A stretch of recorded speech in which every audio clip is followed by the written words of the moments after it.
Ya, Masya Allah. Dan ketika berdagang, itu Nabi itu kalau dagang nggak pernah kembali modal, Pak. Nggak pernah kembali modal. Kembali untung. Untung lagi, untung lagi, untung lagi.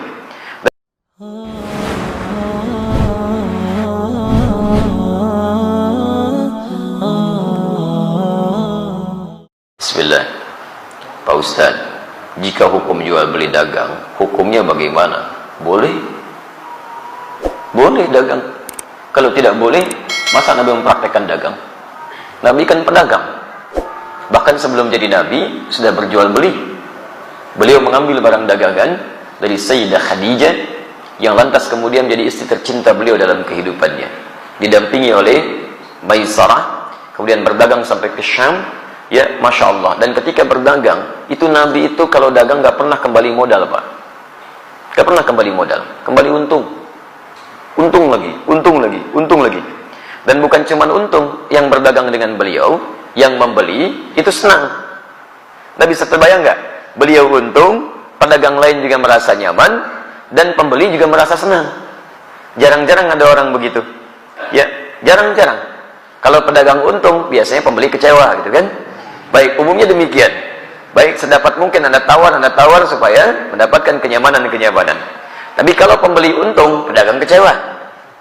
Silakan cek, pembeli misalnya nawarnya kebangetan. Sudah beda 50 pun nggak dilepas juga, gitu kan? Baik, nah di sini menarik ini. Nabi itu kalau berjualan, pembeli senang, beliau untung. Sehingga semua orang tidak dirugikan dalam hal ini. Dan hebatnya nanti konsep dagangnya Nabi SAW, ketika diajarkan pada para sahabat, itu Masya Allah, tidak ada di antara mereka yang juga kembali modal. Semuanya untung. Untung semuanya. Silakan Anda lihat. Misal ada sahabat Uthman bin Affan radhiyallahu taala anhu. Ada sahabat Abdurrahman bin Auf radhiyallahu taala anhu. Sebelumnya ada sahabat Abu Bakar radhiyallahu taala anhu. Banyak para pedagang di zaman Nabi, teman-teman sekalian, ketika mereka sudah masuk Islam, dilatih oleh Nabi bagaimana cara berislam yang baik dan diterapkan dalam kehidupan sesuai dengan pekerjaan mereka. Maka Masya Allah, dagangannya berlipat-lipat untungnya. Bukan cuma untung dunia, tapi untung akhirat. Tidak sedikit di antara pedagang di masa Nabi, bukan cuma kaya dalam urusan dunia yang asetnya sampai sekarang masih ada, tapi juga dijamin surganya tanpa hisab. Saya beri contoh, Uthman bin Affan radhiyallahu ta'ala anhu.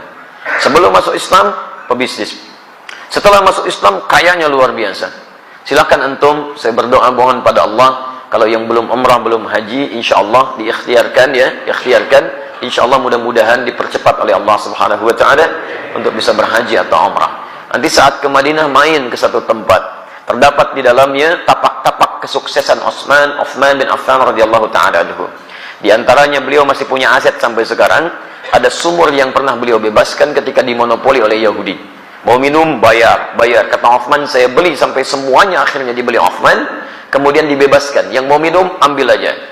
Sekitaran area sekitarnya ada tanah cukup luas, dibeli orang Uthman bin Affan radhiyallahu taala anhu. Saya beli, tanamin kurma. Yang lapar ambil, gak usah bayar. Yang haus ambil, gak usah bayar.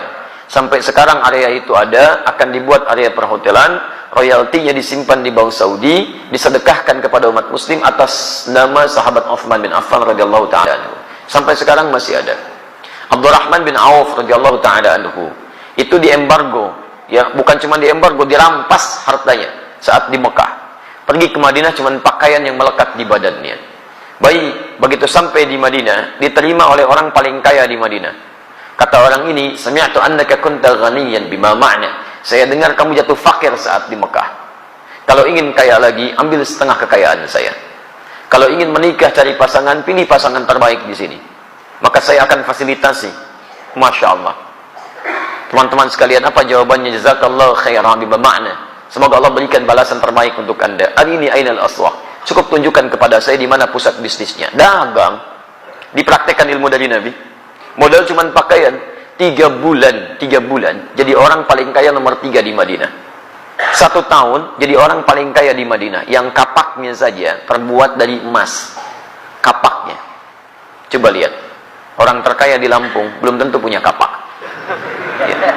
Orang terkaya di dunia, Bill Gates, 1.300 triliun hartanya. Tanya, punya kapak gak? SMS tuh pagi ini, tanyain. Ya.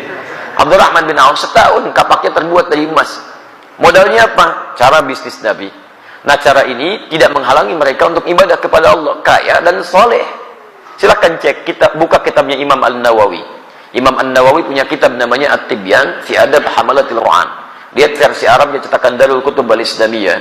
Warnanya merah marun, halaman 38, paragraf yang pertama, baris 1 sampai baris yang kedua paling atas sebelah kanan. Kata Imam An-Nawawi rahimahullah, sahabat Utsman bin Affan, Abdurrahman bin Auf, ada Abu Darda, itu orang-orang, ada lagi At-Tamimi, itu orang-orang yang luar biasa. Tamim Ad-Dari, bukan At-Tamimi, Tamim Ad-Dari, yaitu malamnya di antara kesibukan mereka masih bisa menunaikan tahajud sampai khatam Al-Quran. Sampai khatam Al-Quran. Jadi pendekatan kepada Allahnya luar biasa. Makanya Allah buka rezeki mereka lebih daripada yang lain. Jadi kalau Anda ingin dapatnya rumusnya begini. Kalau Anda punya permintaan yang lebih daripada orang lain, maka dekati Allah dengan cara ibadah yang lebih daripada orang lain. Orang lain tidur, Anda bangun. Orang lain sedikit-sedikit tidur, Anda sedikit tidur. Orang lain sedikit-sedikit makan, Anda sedikit makan. Puasa, rajin. Tahajud, rajin. Ikhtiar juga rajin. Nanti dengan ikhtiar itu Allah mudahkan jalan keluar Anda. Wa may yattaqillaha yaj'al lahu makhraja wa yarzuqhu min haitsu la yahtasib. Demikian di Quran surah ke-65 ayat 2 sampai 3. Nah, saya persingkat jawaban untuk pertanyaan Anda di sini. Kalau Anda ingin berubah lebih baik, itu dikumpulkan oleh para imam hadis dalam kitab-kitab hadis. Disebut dengan Kitabul Buyu', bab tentang pembahasan bisnis dari Nabi SAW.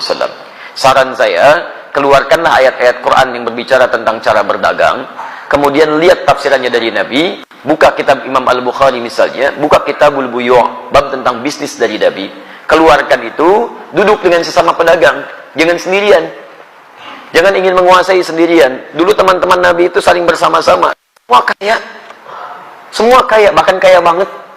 Ya, kumpul bareng-bareng. Kenapa antum gak kumpul para pedagang, pebisnis, pengusaha? Duduk bareng-bareng, tilawahi ayatnya, hadisnya, kemudian antum undang ustaz di bidangnya, diskusikan, praktekkan.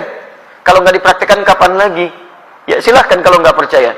Konsep itu sekarang diambil oleh orang Yahudi, dipraktekkan oleh mereka. Cuma mereka tidak pernah mengungkapkan istilah kalau itu diambil dari hadis Nabi. Konsep syariah itu sekarang banyak diadopsi Pak di Eropa. Bahkan di Inggris sekarang sedang marak tuh, di London macam-macam dikembangkan.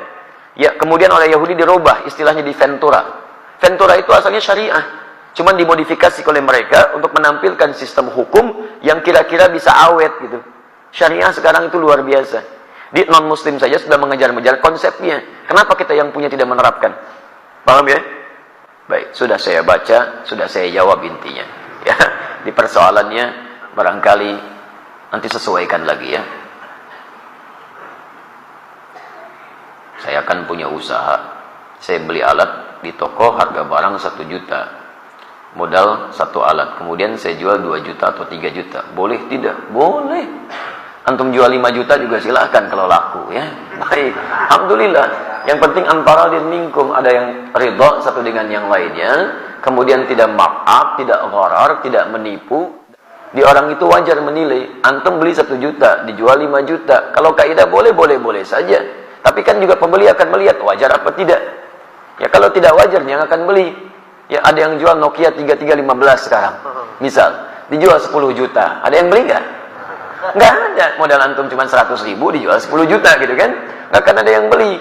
Jadi kalau misalnya antum ingin jualan seperti ini boleh saja. Lihat batas kewajaran, jangan menipu, jangan ada gharar. Kemudian yang paling penting juga hindari hal-hal yang dilarang seperti riba dan sebagainya. Paham ya? Baik.